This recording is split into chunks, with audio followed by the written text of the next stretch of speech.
அன்பான நேயர்களே, நாம் இடைவேளைக்கு முன்பாக உடல் பருமன் ஏற்படுவதற்கான காரணங்கள், அதை எளிமையான முறையில் போக்கிக் கொள்வதற்கான சில எளிய வழிமுறைகள், முற்றிலும் நீக்குவதற்காக நாம் எடுத்துக்கொண்ட பொருள் சோம்பின் பற்றி பல்வேறு வகையான மருத்துவ பயன்களை தெரிந்து கொண்டோம்.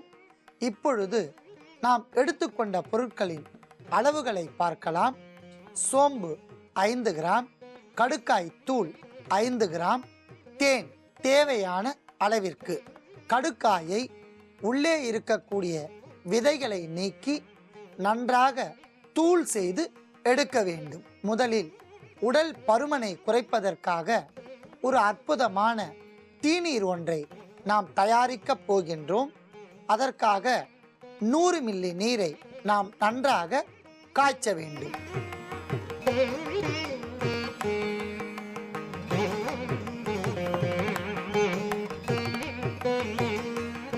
அன்பான நேயர்களே, மிதமான சூட்டில் நன்றாக கொதித்து கொண்டிருக்கின்ற நீரில் நாம் முதலில் 5 கிராம் சோம்பை இட வேண்டும்.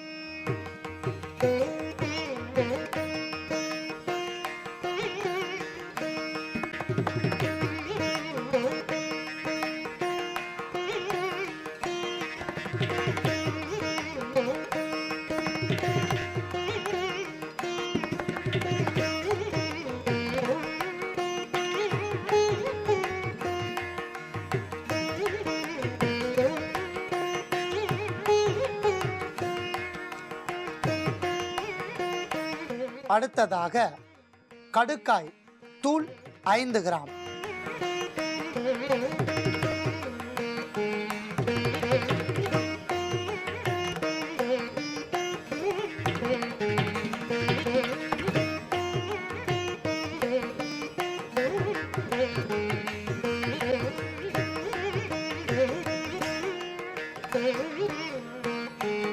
நாம் சேர்த்த சோம்பு மற்றும் கடுக்காய் தோலின் தூள் நன்றாக கொதித்து விட்டன. அதை நாம் வடிகட்டி எடுத்துக்கொள்ளலாம்.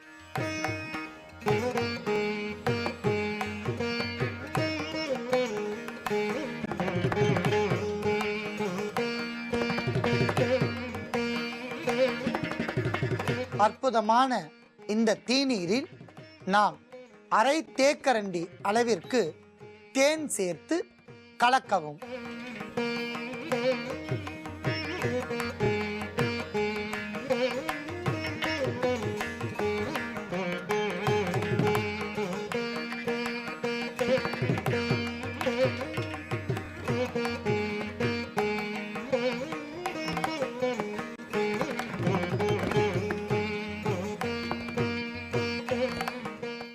அன்பான நேயர்களே, நாம் இடைவெளிக்கு முன்பாக சுண்டைக்காய் என்கிற வற்றலை கொண்டு கிரகணி என்று சொல்லக்கூடிய தீரா வயிற்று வலி நோய்க்கான ஓர் அற்புதமான மருத்துவத்தை பார்த்தோம். இப்பொழுது சுண்டை வற்றலை கொண்டு நாம் செரியாமை என்று சொல்லக்கூடிய அஜீரணத்தன்மைக்கான ஓர் அற்புதமான மருத்துவத்தை பார்க்க போகிறோம். அதற்காக நாம் எடுத்துக்கொண்ட பொருள் சுண்டை வற்றல். அன்பான நேயர்களே, இதை அகத்தியர் என்கிற சித்தர் தன்னுடைய அகத்தியர் குணபாடம் என்கிற நூலில் பின்வருமாறு இந்த பாடலை கூறுகிறார். சித்த பீத பித்தம் போகும், பேரா புழுச்சாகும், சத்தியமாய் உற்ற கிராணி அரும் என்று கூறுகிறார். சத்தியமாக உற்ற கிராணி முதல் சீத பித்தம் வயிற்று பகுதியில் இருக்கக்கூடிய புழுக்கள் எல்லாம் சாகக்கூடிய அற்புதமான மூலிகை சுண்டை வற்றல் என்று கூறுகிறார். அந்த அளவிற்கு அற்புதமான இந்த சுண்டை வற்றலையும் நாம் எடுத்து வைத்துள்ளோம். அடுத்ததாக கறிவேப்பிலை. அன்பான நேயர்களே, எளிமையான முறையில் ஜீரணம் ஆவதற்கு கறிவேப்பிலை ஒரு அற்புதமான மருந்து. அஜீரணத்தன்மையை நீக்கி ஜீரணம் தரும் என்பதால் நாம் கறிவேப்பிலையும் எடுத்து வைத்துள்ளோம். அடுத்ததாக விளக்கெண்ணெய். அன்பான நேயர்களே, சுண்டை வற்றலை பொன்னிறமாக வறுத்து கொள்வதற்கும் பல்வேறு வகையான வயிற்று நோய்கள் வராமல் விளக்கெண்ணெயை பயன்படுத்தி வரலாம். ஏனென்றால் இது ஒரு குளிர்ச்சியான பொருள். இந்த பொருளோடு மற்ற பொருட்கள் சேர்வதினால் வெப்பத்தன்மை நீக்கி உடலுக்கு குளிர்ச்சி தரும் என்பதால் நாம் விளக்கெண்ணையும் எடுத்து வைத்துள்ளோம். அடுத்ததாக உப்பு. அன்பான நேயர்களே, உப்பு ஒரு கிருமி நாசினி. எந்த பொருளோடு சேர்ந்தாலும் அந்த பொருளின் மருத்துவ குணத்தை அதிகரித்து நாவறட்சி வராமல் பாதுகாக்கும் என்பதால் உப்பையும் நாம் எடுத்து வைத்துள்ளோம். அடுத்ததாக வெந்தயம். உடலுக்கு குளிர்ச்சி தரும், தலைப்பகுதியில் வருகின்ற பொடுகு தொல்லையை நீக்கும், பெண்களுக்கு பெரும்பாடு மற்றும் வெள்ளைப்படுதல் என்கிற நோயை தணிக்கும், பல்வேறு வகையான நோய்களுக்கு அருமருந்து என்பதால் நாம் வெந்தயத்தையும் எடுத்து வைத்துள்ளோம். அடுத்ததாக சீரகம். அன்பான நேயர்களே, உள் உறுப்புகளை பாதுகாக்கக்கூடிய சீரகம் ஒரு கிருமி நாசினி என்பதால் சீரகத்தையும் நாம் எடுத்து வைத்துள்ளோம். அடுத்ததாக மிளகு. இரத்த சுத்தி என்று பெயர். Blood purifier. இரத்தத்தில் இருக்கக்கூடிய கிருமிகள், வயிற்று பகுதியில் இருக்கக்கூடிய கிருமிகள், அஜீரணத்தன்மை இவற்றையெல்லாம் போக்குவதற்கு மிளகு ஒரு அருமருந்து என்பதால் மிளகையும் நாம் எடுத்து வைத்துள்ளோம். அன்பான நேயர்களே, அத்தனை பொருட்களையும் கொண்டு செரியாமை, அஜீரணத்தன்மையை நீக்குவதற்கு நாம் சூரணம் ஒன்றை செய்ய போகின்றோம். அதற்காக முதலில் ஒரு தேக்கரண்டி அளவிற்கு விளக்கெண்ணெயை வாணலில் விட்டு காய்ச்ச வேண்டும்.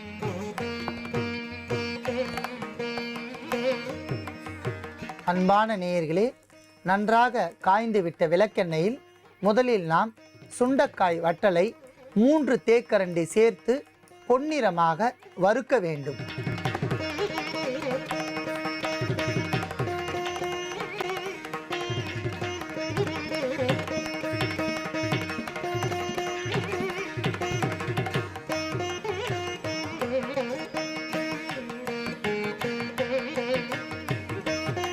அடுத்ததாக அத்துடன் மிளகு ஒரு தேக்கரண்டி, வெந்தயம் ஒரு தேக்கரண்டி சேர்க்கவும்.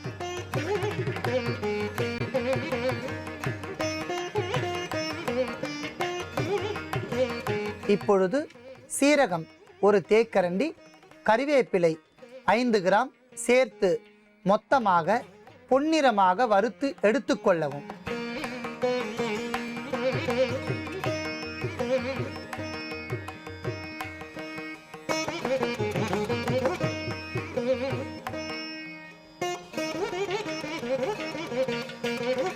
அத்தனை பொருட்களும் விளக்கெண்ணெயில் பொன்னிறமாக வறுத்துவிட்டன. அதை நாம் தனியாக எடுத்துக்கொள்ளலாம்.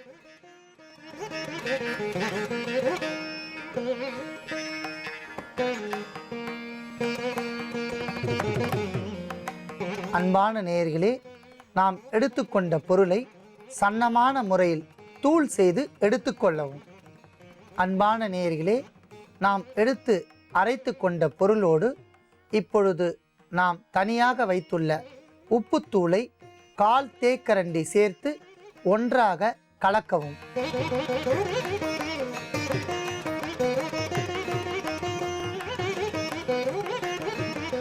அஜீரணத்தன்மை, அதாவது செரியாமை என்கிற நோய் உடையவர்கள் இந்த பொடியை சுண்டைக்காய் வற்றல் மூலம் மற்ற மூலிகைகளும் சேர்த்து அரைத்த இந்த பொடியை தயாரித்து வைத்துக்கொண்டு நண்பகல் வேளையில் சூடான சாதத்துடன் ஒரு தேக்கரண்டி அளவிற்கு இந்த பொடியை சேர்த்து சிறிது நாட்டு பசுநெய் சேர்த்து நன்றாக கலக்கி அதன் பொடியுடன் சேர்த்து சாப்பிட்டு வந்தால், கண்டிப்பாக நண்பகல் வேளையில் மட்டுமே இந்த பொடியை சாப்பிட வேண்டும்.